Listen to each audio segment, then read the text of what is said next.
नमस्कार सभी लोगों को संघर्ष क्लास के यूट्यूब चैनल पर आप सभी का हार्दिक स्वागत करता हूं। तो देखिए, कल की क्लास में जो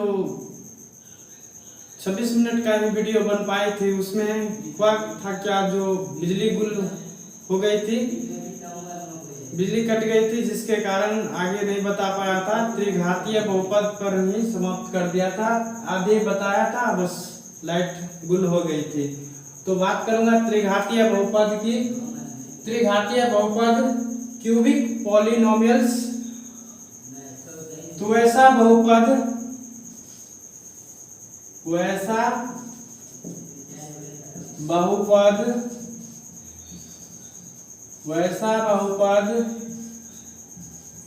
जिसमें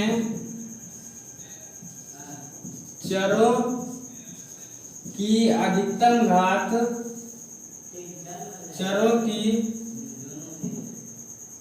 यहां से इधर लिखते हैं, चरों की अधिकतम घात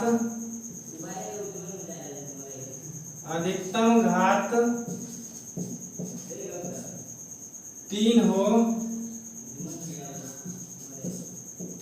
हो उसे त्रिघातीय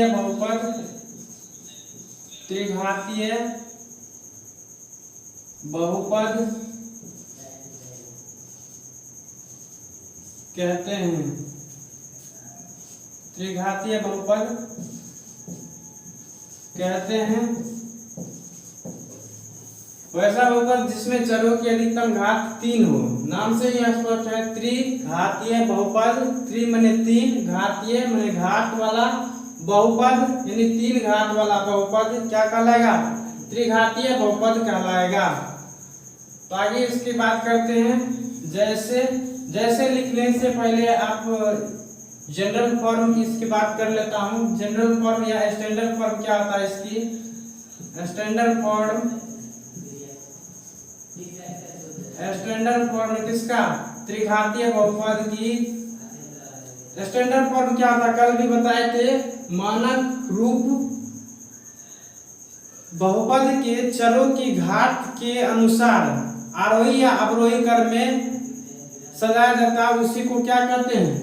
मानक रूप। बहुपद का मानक रूप या स्टैंडर्ड फॉर्म कहा जाता है। ठीक है, तो यहां से त्रिघातीय बहुपद की बात करें तो ax क्यूब, देखिए अधिकतम घात 3 plus bx square plus cx plus d। अब यहाँ पर देखिए, इससे पहले क्या बताए थे? द्विघातीय बहुपद में ax square plus bx plus c था। a b c वहां पर क्या था? वास्तविक संख्या था। हम बता दिए थे एग्जांपल से भी कि यहाँ पर c जो है a b c करके इसमें जो बताए थे, रूट वाला भी लिए थे। तो रूट क्या है? √2 जैसे लिए थे किसी एग्जांपल में, तो √2 क्या है? एक अपरमेय संख्या। तो परमेय और अपरमेय संख्या कौन सी संख्या कहते हैं? वास्तविक संख्या कहते हैं। तो ABCD क्या है? यहाँ पर एक वास्तविक संख्या है। और ये बात यह ध्यान दीजिएगा कि a जो है बराबर नहीं होना चाहिए 0 के। ऐसा हम किस लिए लिखते हैं तो वो भी समझिए। यदि 0 हो जाएगा, यहाँ पर यदि एक जगह पर 0 देंगे तो x क्यूब क्या जाएगा? 0 हो जाएगा। फिर से ये क्या जाएगा? bx square plus cx plus d। ये तो द्विघात बहुपद बन जाएगा ना, इसीलिए ये 0 के बराबर नहीं होना चाहिए। ठीक है, तो देखेंगे जैसे इसको लिखिए, जैसे में एग्जाम्पल के तौर पर लिखिए 3x क्यूब माइनस √3 लेते हैं, x square plus 5/2x plus 7 ऐसे कर लेते हैं। इसको देखिए, ये सब √3 क्या है यहाँ पर? तो अपरमेय संख्या है, ये परमेय संख्या, ये भी परमेय, ये सब देख रहे हैं। पर ABCD यहाँ पर क्या है? तो एक वास्तविक संख्या है, इस चीज को ध्यान दीजिएगा। और x जो है चर है, बहुपद का चर है।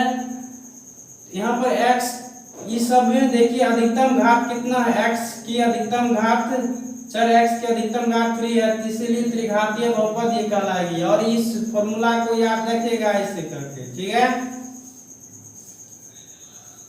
तो आगे बात करूंगा त्रिघातीय के बाद चतुर्थ घातीय बहुपद।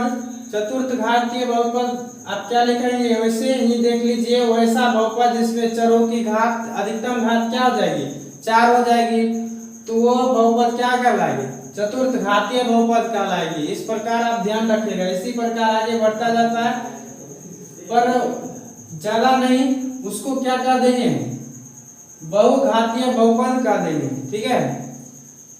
तो बात कर लेते हैं उसी का चतुर्थ घातीय बहुपद के स्टैंडर्ड रूप का, ठीक है। चतुर्थ घातीय बहुपद का चतुर्थ घातीय बहुपद क्वाड्रेटिक पॉलिनोमियल होता है।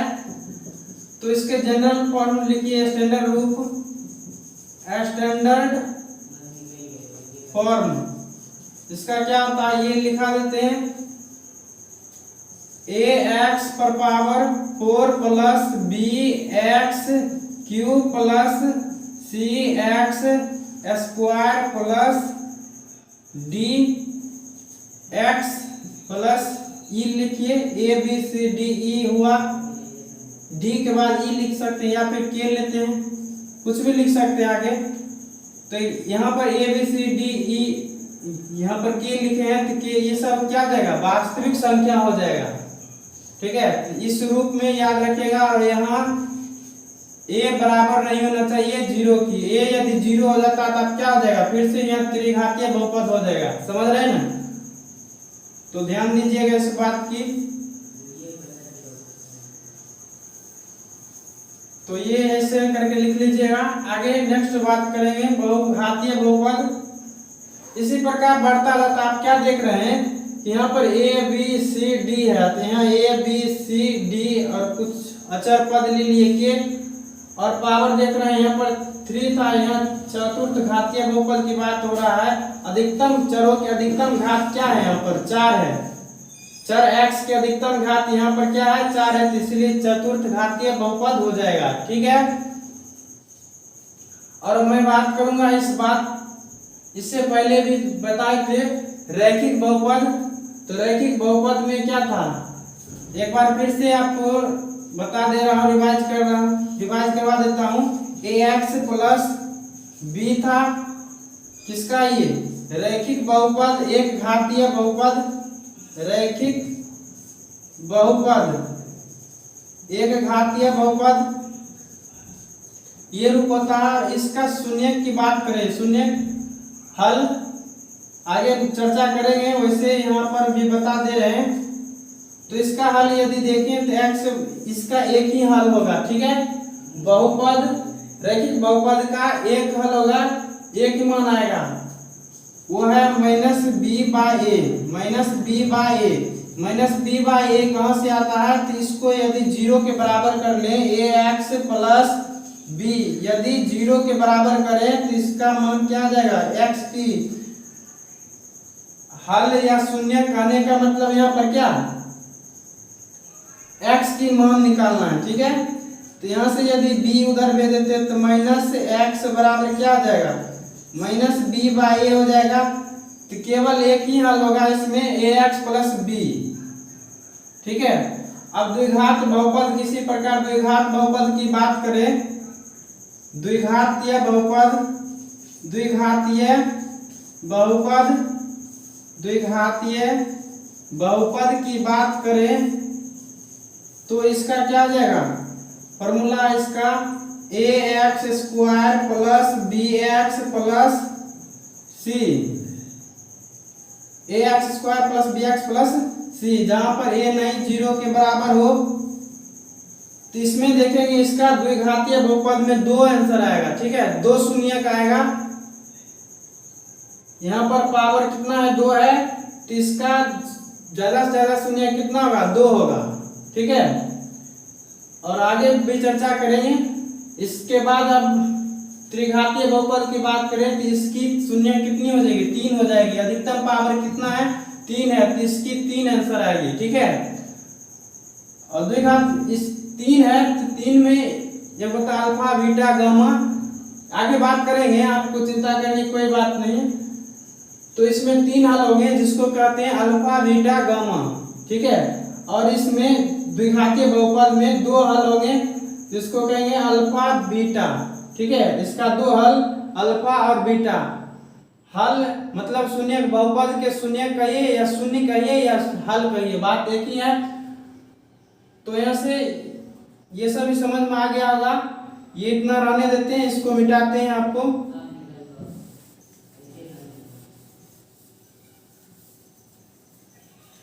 कल बिजली गुल हो गई थी जिसके कारण आपको आधे पर ही छोड़ना पड़ गया था, इसलिए आज रिवाइज करवा दिया हूँ पूरे। तो आगे देखिए, इसके बाद आपको ये त्रिघातीय बहुपद घात के अनुसार हम पढ़ रहे थे। हम आपको बताए थे बहुपद को एक घात के अनुसार भी बांटा गया और दूसरा पद के अनुसार भी बांटा गया है, ठीक है। तो अब हम पद के अनुसार पढ़ लेते हैं, टर्म के अनुसार। तो लिखिएगा 2 नंबर, 1 नंबर रोमन में लिखाए थे आपको 1 नंबर करके, यहाँ लिखिएगा पदों के अनुसार, पदों के अनुसार अकॉर्डिंग टू टर्म, अनुसार पदों के अनुसार बहुपद के प्रकार, बहुपद के प्रकार। फर्स्ट देखिए क्या है, एक पदी बहुपद, एक पदी बहुपद, एक पदी बहुपद, मोनोमियल, मोनोमियल, ठीक है। एक पदी बहुपद जिस बहुपद में, जिस बहुपद में पदों की अधिकतम संख्या, अधिकतम पदों की अधिकतम संख्या 1 हो, उसे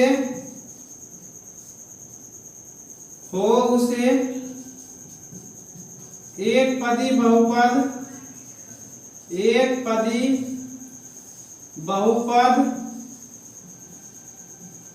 एक पदी बहुपद कहते हैं, ठीक है। तो जैसे लिख लीजिए इसका एक पदी बहुपद, जैसे यहाँ पर 5x³ लेते हैं। देखिए यहाँ पर एक पदी है बहुपद, ठीक है, एक ही पद है 5x³। एक पदी बहुपद कहलाए जिस बहुपद की अधिकतम संख्या 1 हो, जिस बहुपद की पदों की अधिकतम संख्या, पदों की कर लीजिए यहाँ पर, पदों की अधिकतम संख्या 1 हो, उसे एक पदी बहुपद कहते हैं, ठीक है। यहाँ पर √2 करके x पर पावर 4 ऐसे करके ये भी है। और ये क्या है, घात के अनुसार यदि पूछा जाए तो ये कौन सी बहुपद है, चतुर्थ घातीय बहुपद है, ठीक है। तो आगे देखिए, और पद के अनुसार पूछे तो, पद के अनुसार, इसको टर्म के अनुसार पूछे तो एक पदी बहुपद है, ठीक है। और 5 लिख लीजिए, ठीक है। 7x कर लीजिए, etc कर लीजिए। और इसको देखिए, समझिए एक बार, ये शर्त आप समझ रहे होंगे। ये और यहाँ पर ये भी समझिए कि ये कोफिशिएंट होती है, x³ की कोफिशिएंट क्या 5 है, गुणांक, ठीक है। पूछेगा यदि चर x³ का गुणांक कितना है तो 5 है, ये भी बात बताना जरूरी था। और x पर पावर 4 की गुणांक क्या है, कोफिशिएंट क्या है तो √2 है, ठीक है। तो ये आप समझ रहे होंगे। और ये पूछिए, ये क्या है सर, ये भी एक बहुपद ही है 5। कैसे सर, इसको समझ लीजिए थोड़ा। 5x पर पावर एक 0 दे दे, 5x पर पावर 0 दे दे, तो इसका मतलब क्या होगा, 5 फिर से x पर पावर किसी भी संख्या पर पावर जो होता है 0, उसका मान क्या हो जाता है, 1 हो जाता है। जैसे यहाँ पर ये फॉर्मूला आप पढ़े होगा, a⁴ का मान क्या हो जाता है, 1 होती है ना। तो यहाँ से क्या देगा 0, इसका मान x⁴ का मान क्या देगा 1 हो जाएगा। तो 5 इंटू 1 क्या देगा 5 हो जाएगा। तो 5 है ना, ये बहुपद इस प्रकार बहुपद लिख सकते हैं ना, ठीक है। x⁴ करके लिख सकते हैं, तो x ये बहुपद है, ऐसे बहुपद होता है। आप ध्यान दीजिएगा इस बात की। आगे यहाँ चर्चा कर लेते हैं इसकी। बी नंबर करके लिखिए, एक पदी बहुपद द्विपदी बहुपद लिखते हैं। द्विपदी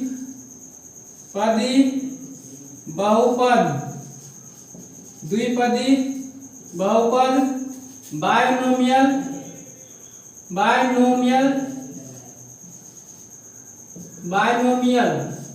ठीक है।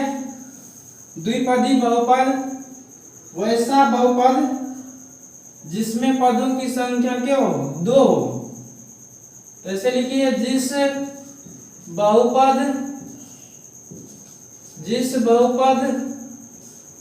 में पदों की अधिकतम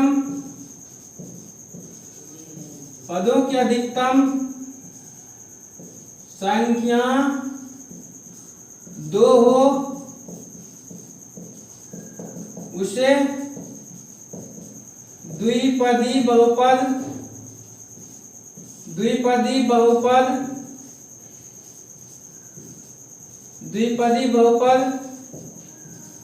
कहते हैं, ठीक है। तो जैसे कर लीजिए इसमें भी एग्जाम्पल, जिस बहुपद में पदों की अधिकतम संख्या 2 उसे द्विपदी बहुपद कहते हैं। और यहाँ फिर से देख लीजिए, ये सब ने समझ लीजिए सर, यहाँ रूट में है। बहुपद होने का आपको शर्त क्या बताए थे कि चरों की घात जो होना चाहिए और ऋणात्मक अर्थात धनात्मक होना चाहिए।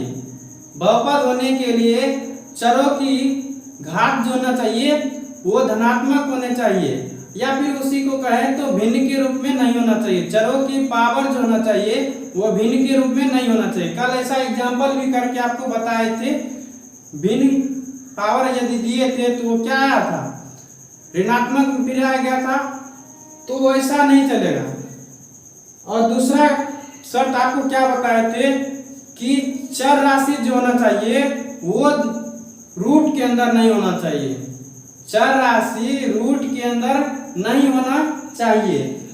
और यहाँ पर देख रहे हो कि रूट है, पर रूट हम क्या बोले, चर राशि में नहीं होने चाहिए। यहाँ रूट अंडर एक्स नहीं होने चाहिए। और सिर्फ हम x सभी जगह लिखते हैं, इसका मतलब ये नहीं कि x ही दिया रहेगा, आपको x की जगह पर y भी दिया रहेगा। जैसे दूसरा एग्जांपल ले सकते हैं, इस जगह पर हम ये भी लिख सकते हैं 5y3, इस प्रकार भी लिख सकते हैं। तो घबराइएगा मत, ठीक है, ये सब देख के,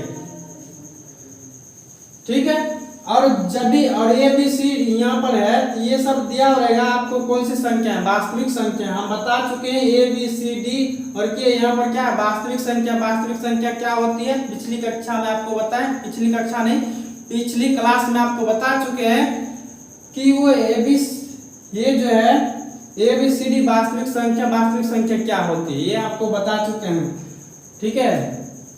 तो यहाँ पर एग्जाम्पल देती है द्विपदी बहुपद का, तो 3x + 5 कर लीजिए, √5 माइनस में भी पहले कर सकते हैं, कोई दिक्कत वाली बात नहीं है। ऐसा एग्जांपल आपको दे रहा हूं ताकि आपका कॉन्सेप्ट क्लियर हो, ठीक है।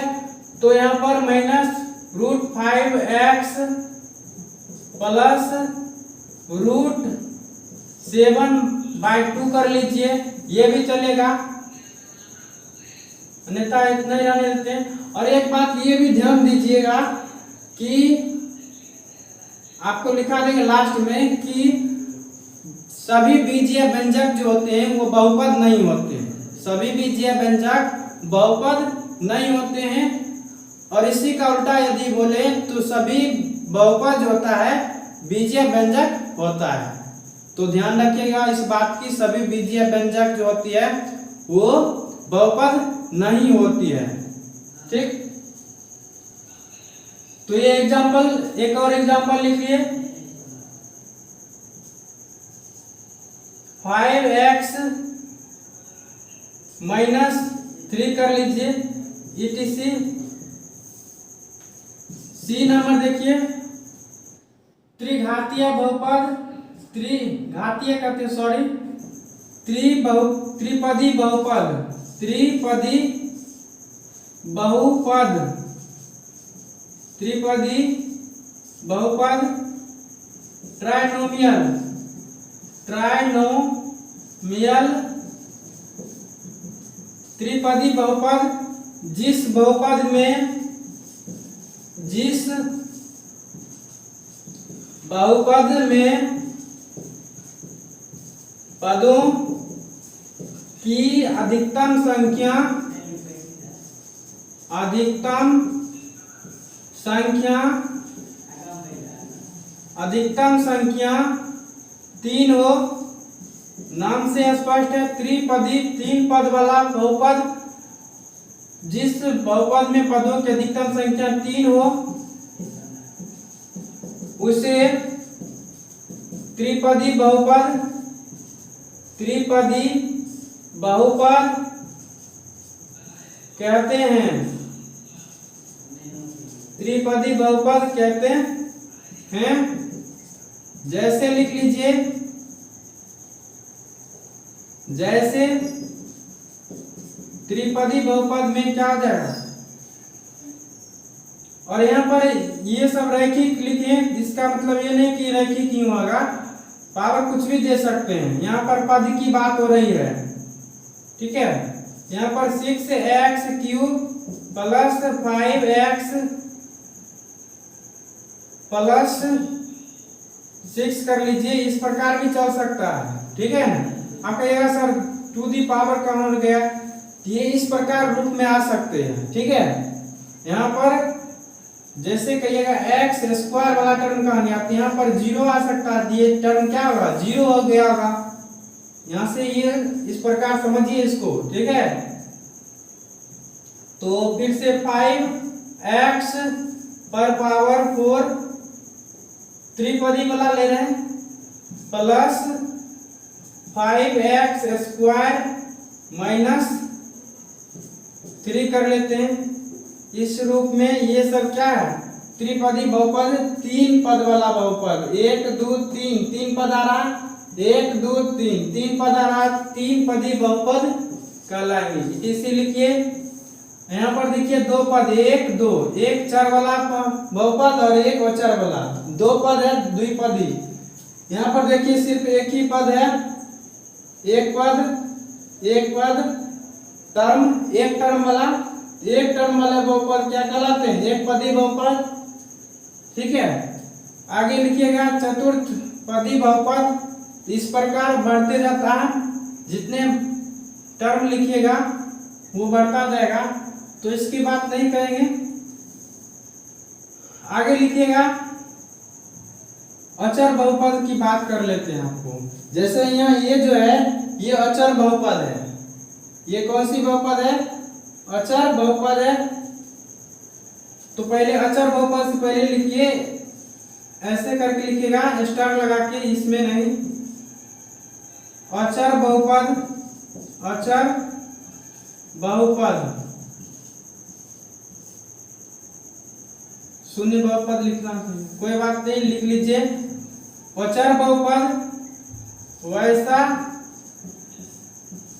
बहुपद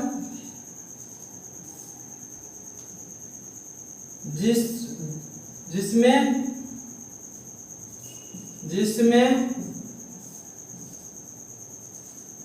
पद वास्तविक संख्या हो, वैसा बहुपद जिसमें पद जो हो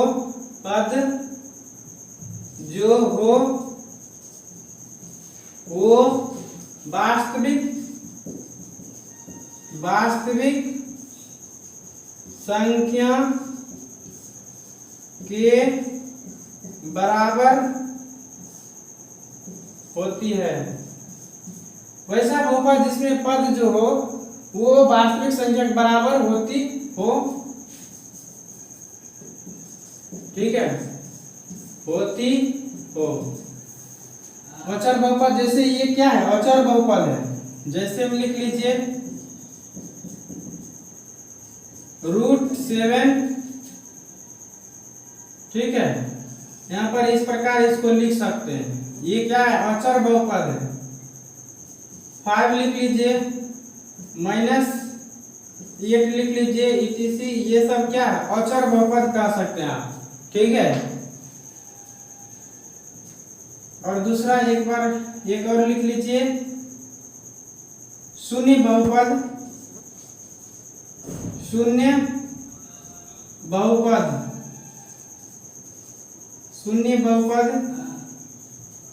बहुपद क्या होता है, वैसा बहुपद जिसके चर का गुण सभी कोफिशिएंट चर का, या फिर ऐसे वैसा बहुपद जिसमें पदों जी होना चाहिए, वो क्या होना चाहिए, शून्य होनी चाहिए। वैसा बहुपद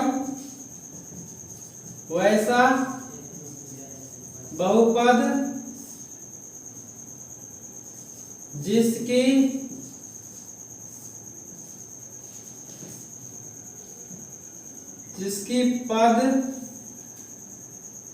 का गुणांक, जिसकी पद का सभी गुणांक शून्य हो,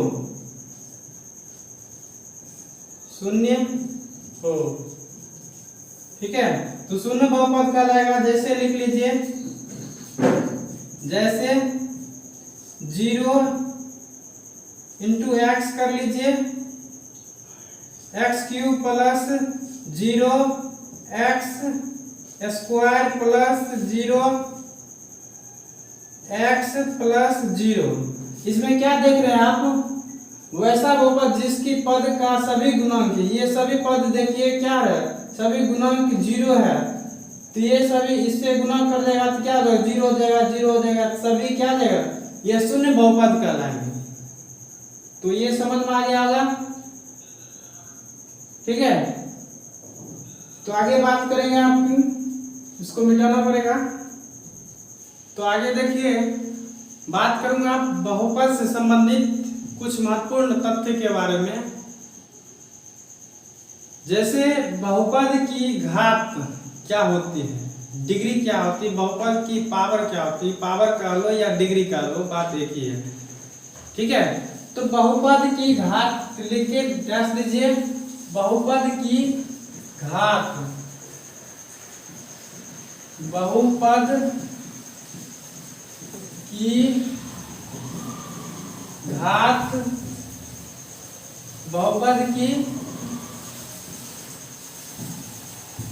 बहुपद की घात, पावर लिखिए या डिग्री लिखिए, बात सेम ही है। पावर या डिग्री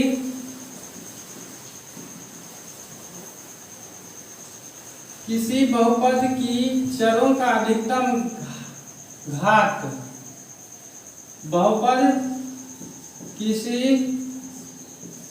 बहुपद के चरों की अधिकतम घात,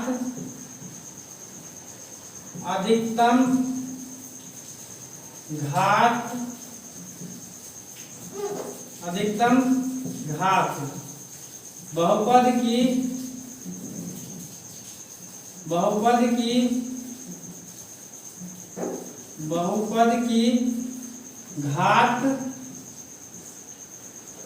डिग्री कहलाती है। ठीक है, किसी बहुपद के चरों का अधिकतम घात बहुपद की क्या कहलाएगी? बहुपद की घात कहलाएगी। बहुपद की घात कहलाती है। ठीक है, तो जैसे करिए, जैसे में क्या लिखिएगा, जैसे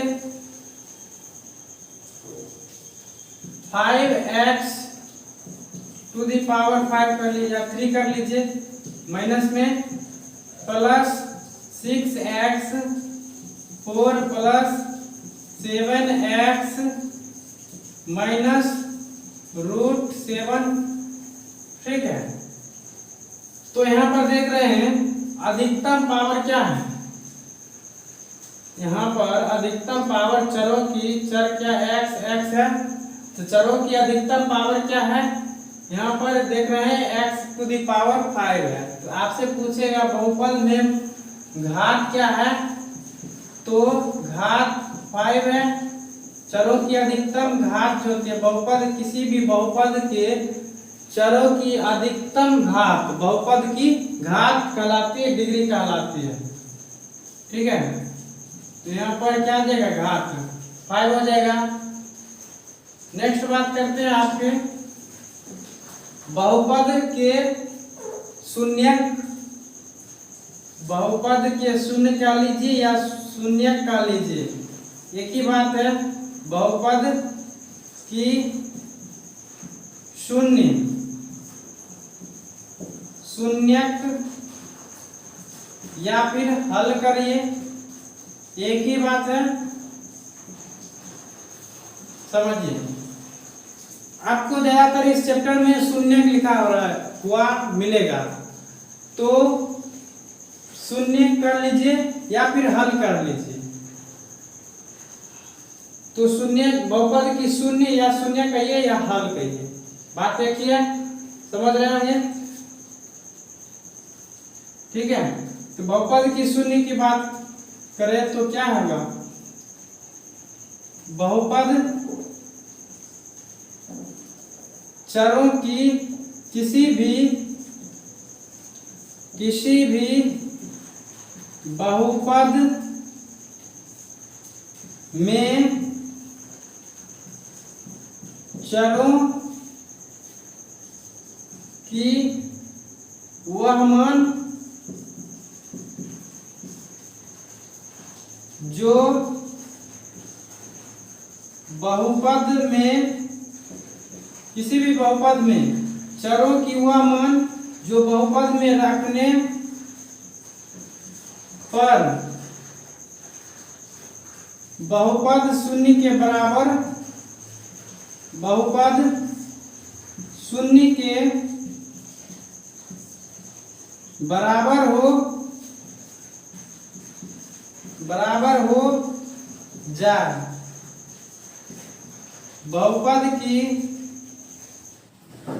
बहुपद की शून्यक कहलाती है, शून्यक कहलाती है। तो समझिए इसको फिर से, बहुपद की शून्य या शून्यक या हल, इंग्लिश में कहते हैं जीरोज ऑफ ए पॉलिनोमियल, लिखिएगा इंग्लिश वाले, जीरोज ऑफ ए पॉलिनोमियल, ऐसे लिख लीजिएगा। तो जैसे इसका कर लीजिए, जैसे में क्या आ जाएगा, बहुपद की शून्यक, जैसे इसमें लिखते हैं सभी का अलग अलग शून्यक होता है। तो पहले नंबर पर बात कर लेंगे, जैसे लिखिए पहले, जैसे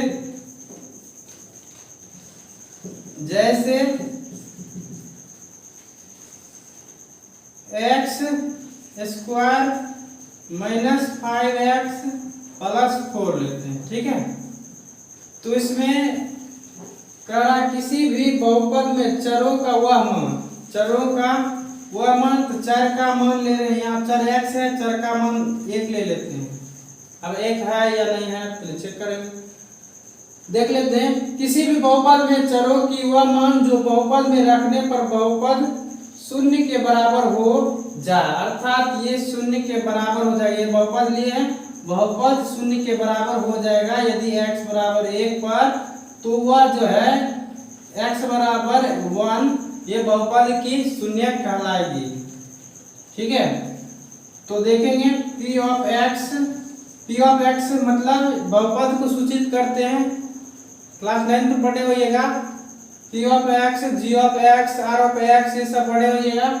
तो p ऑफ x यहाँ क्या बहुपद को दर्शा रहा है,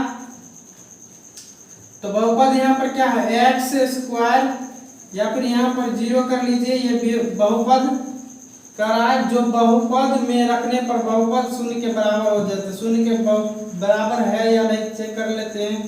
x square minus 5x plus 4 बराबर 0, तो x बराबर 1 रखेंगे, 1 का स्क्वायर माइनस 5 और 1 के जगह पर 1 रख रहे हैं प्लस 4, हल कीजिएगा तो क्या आ जाएगा यहाँ से 1 का square 1 minus 5 into 1 5 plus 4 equal to 0, तो 1 और 4 क्या जाएगा 5, 5 और 5 कैंसिल, 0 के बराबर आ रहा।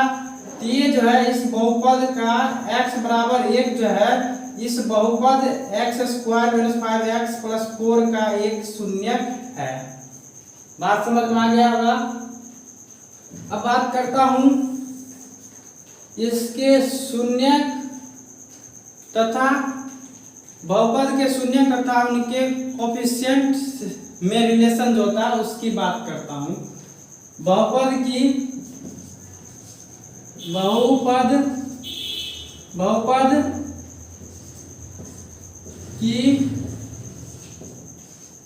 शून्यक तथा गुणांकों के बीच संबंध, ठीक है, relation between zeros and coefficient, ठीक है, इंग्लिश वाले ये लिखिएगा। बहुपद की शून्य तथा गुणांकों के बीच संबंध, तो पहला बहुपद लिखते हैं एक घातीय बहुपद, सभी का अलग अलग होता है शून्यक। एक घातीय वाले बहुपद में आपको क्या बताए थे कि एक घातीय बहुपद की शून्यक होती है वो 1 होती है, द्विघातीय बहुपद की शून्यक 2 होती है, त्रिघातीय बहुपद की शून्यक 3 होती है। तो सभी को अलग अलग बात करेंगे। यहाँ पर लिखिए 1 नंबर करके एक घातीय या रैखिक बहुपद, एक घातीय या रैखिक बहुपद, ठीक है, रैखिक बहुपद। ये क्या होती है ax प्लस b, ये रैखिक बहुपद की स्टैंडर्ड फॉर्म होती है। a बराबर नॉट 0 होना चाहिए, यदि यहाँ पर a 0 हो जाएगा तो क्या हो जाएगा, फिर से ये सिर्फ b ही बचेगा, एक घातीय नहीं होगा, अचर हो जाएगा। अचर यहाँ पर a 0 के बराबर नहीं होना चाहिए। a और b क्या है यहाँ पर वास्तविक संख्या है, तो यहाँ से इसका शून्यक की बात करें तो शून्यक कैसे निकलेगा, इसका एक ही शून्यक होता है, रैखिक बहुपद का एक शून्यक होता है। तो शून्यक निकालने के लिए ax प्लस b बराबर 0 कर लेते हैं। शून्यक निकालने के लिए ax बराबर क्या हो जाएगा, इधर b को भेज देंगे तो माइनस b, x बराबर क्या हो जाएगा माइनस b बाय a। ये आ गया x, अर्थात एक घातीय बहुपद या रैखिक बहुपद के शून्यक होता है। अर्थात यदि यहां से हम देखें तो b क्या है माइनस, तो यहां माइनस है, बी क्या है, तो एक्स का गुणांक, एक्स का गुणांक, एक्स का गुणांक बटे ए क्या है, सॉरी यहाँ पर ए का गुणांक है, यहाँ पर एक्स का गुणांक, एक्स का गुणांक ए है नीचे में, बी जो है अचर गुणांक है, अचर पद, यहाँ लिखिए अचर पद, ऊपर में अचर पद बटे एक्स, एक्स का गुणांक, ये आ जाएगा। ठीक है, तो यहाँ पर शून्यक तथा गुणांकों के बीच इस प्रकार रिलेशन होता है। नेक्स्ट बात करते हैं आपका द्विघातीय बहुपद की, और इसका जो है सिर्फ आगे बात करेंगे द्विघातीय बहुपद के बारे में। द्विघातीय बहुपद, द्विघातीय बहुपद, द्विघातीय बहुपद का स्टैंडर्ड रूप क्या लिखा है, a x square plus b x plus c, और ए बराबर नहीं हो जीरो के, ए बी सी यहाँ पर क्या है, तो वास्तविक संख्या है। ठीक है, तो इसका यदि यहाँ पर देख द्विघातीय बहुपद की दो शून्यक होती है, जिसमें उसको अल्फा और बीटा से सूचित करते हैं। तो यहाँ पर इसका दो शून्यक, इसके दो शून्यक होते हैं, अर्थात दो हल होते हैं, दो शून्यक अल्फा, दो शून्यक अल्फा और बीटा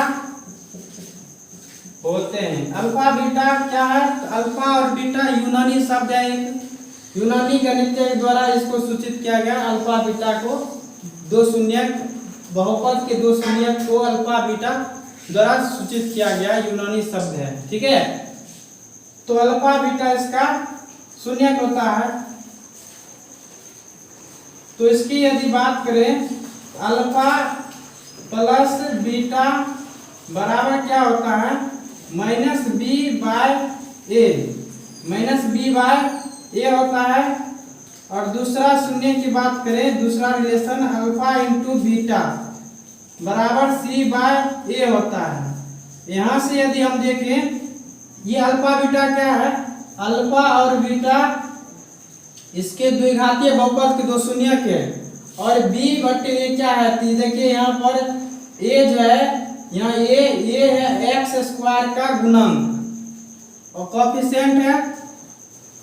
ठीक है, तो यहाँ पर माइनस बी, बी देखिए कहाँ पर आता है, बी यहाँ है, तो एक्स का गुणांक है, एक्स का गुणांक, यहाँ सभी आपके बीच बात कर रहा हूँ। देखिए एक्स का गुणांक, माइनस पहले से लगा है, एक्स का गुणांक, एक्स का गुणांक बट्टे, और ये कहेगा sir alpha plus beta minus b by a कहाँ से आया, तो ये प्रूव्ड किया जाता है, हम यहाँ प्रूव्ड नहीं कर पाएंगे। ठीक है, ऑफलाइन में आइए कभी तो आपको ये सब समझाएंगे, सीधा आप जो जानकारी है वो आपको दे रहे हैं। ठीक है, आपको ये नहीं पूछेगा इस प्रूव्ड करने के लिए अल्फा प्लस बीटा बराबर माइनस बी बाय ए कैसे आया।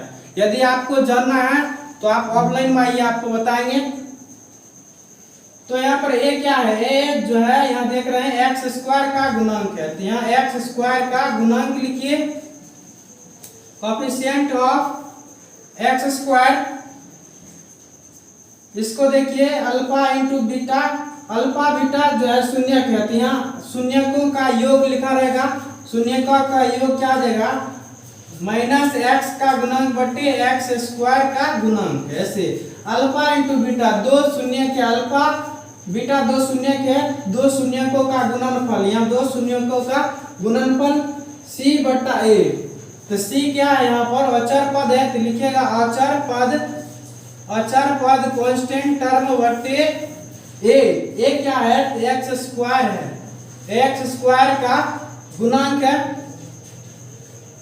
एक्स स्क्वायर का गुणांक कोफिशिएंट है। ठीक है। इसी प्रकार त्रिघातीय बहुपद की बात करें तो तीसरा लिखिए त्रिघातीय बहुपद।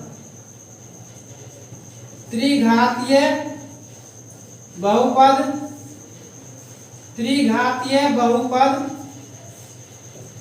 त्रिघातीय बहुपद का स्टैंडर्ड रूप क्या लिखा है आपको? A x cube plus b x plus b x square plus c x. त्रिघातीय बहुपद लिख रहे हैं a x cube plus b x square plus c x plus d. A b c d यहाँ पर क्या एक वास्तविक संख्या है और ए जो होना चाहिए 0 के बराबर नहीं होने चाहिए। ठीक है। A does not is equal to 0। यदि हो जाएगा तो क्या हो जाएगा? फिर से यहाँ पर समझा रहा हूँ, ये 0 हो जाएगा। ये यदि यहाँ 0 रखते हैं तो ये क्या जाएगा? पूरा टर्म 0, तो फिर से ये द्विघातीय बहुपद बनना जाएगा। तो आगे बात करते हैं, इसके 3 शून्यक होंगे। इसके कितने शून्यक? अर्थात इसके 3 हल होंगे। इसके 3 हल, इसके 3 शून्यक, इसके 3 शून्यक अल्फा, बीटा और गामा। अल्फा, बीटा, गामा ये यूनानी शब्द है जो कि त्रिघातीय बहुपद की शून्यक को दर्शाता है। ठीक है, होता है। तो इसके बीच आप यहां लिखते हैं, यहां दिख रहा है आपको, यहां देखिए त्रिघातीय बहुपद के शून्यक तथा गुणकों के बीच संबंध जो है, relation between zeros and coefficient. तो यहां से देखेंगे alpha beta, alpha plus beta plus gamma बराबर क्या होगा? बराबर माइनस बी बाय ए हो जाएगा। फिर से देखिए यहाँ पर alpha into beta plus beta into gamma plus gamma into alpha या अल्फा इंटू गामा बराबर क्या हो जाएगा? सी बाय ए हो जाएगा। और alpha plus beta, alpha into beta into gamma बराबर डी बाय ए हो जाएगा। ठीक है, ये ध्यान में रखिएगा, ये फॉर्मूला याद रखिएगा। ये संबंध होती है यहाँ से। फिर वही बात है, ये सब लिखिएगा क्या, ये आपको याद रखना है। ठीक है, वैसे बोर्ड भी भर गया तो आपको ऐसे करके ये याद रखना है। तो उम्मीद करता हूँ कि ये समझ में आ गया होगा। ठीक है।